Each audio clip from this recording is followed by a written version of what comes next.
বলছে রাজাকার।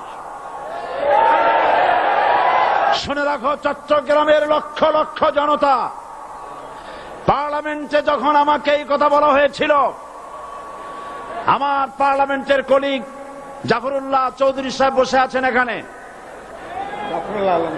হ্যাঁ, জাফরুল ইসলাম চৌধুরী বসে আছেন পাশে, প্রধানমন্ত্রী সুদ্ধা, অন্তত 3 শতাধিক পার্লামেন্টের সম্মানিত সদস্যরা সেদিন বসা।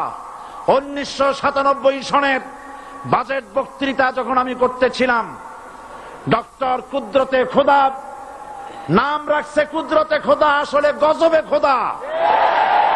এই লোকটি নাস্তিক, ইসলামের চূড়ান্ত দুশমন। তার প্রণীত শিক্ষা ব্যবস্থার যখন সমালোচনা করছিলাম, ট্রেজারি বেঞ্চ থেকে আমাকে বলা হলো রাজাকার। আমি আমার সমস্ত শক্তি একত্রিত করে বলেছিলাম, শুধুমাত্র হিন্দুস্তানের রাজাকারেরাই আমাকে রাজাকার বলতে পারে। আমি বলেছিলাম 1973 সন পর্যন্ত আমি বাংলাদেশের কোন রাজনৈতিক দলের নেতা এবং কর্মী ছিলাম না। আমি রাজাকার নই।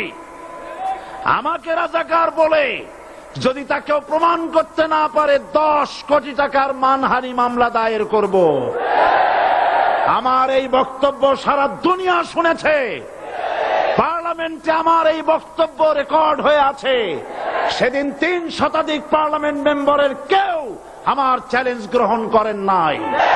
যে কোনো ব্যক্তি পার্লামেন্টে গিয়ে আমার বক্তৃতা দেখে আসতে পারেন। এরপরে 1997 সনের 7 অক্টোবর দৈনিক জনকণ্ঠ পত্রিকা যখন আমার বিরুদ্ধে লিখল, সেই পত্রিকায় সাইদির ওপেন চ্যালেঞ্জ 8ম পাতা, 1997 7 অক্টোবর, এত বড় 2 কলমে হেডিং।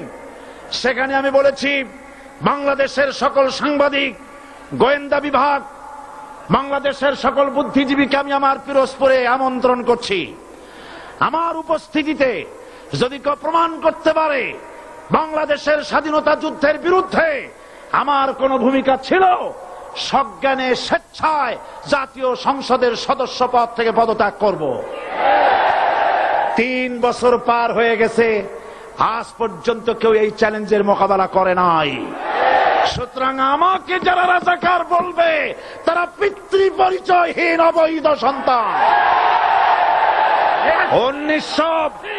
1971 সনের, শোনো মুসলমানেরা, 1971 সনের কোন কাদা সাইদির গায়ে লাগে নাই। আমাকে রাজাকার বলে জনগণ থেকে বিচ্ছিন্ন করবা, জনগণ থেকে আমারে বিচ্ছিন্ন করা যাবে না। কারণ এই জনগণ আমার জন্য আসে না, এই জনগণ আসে আল্লাহর কোরআনের জন্য।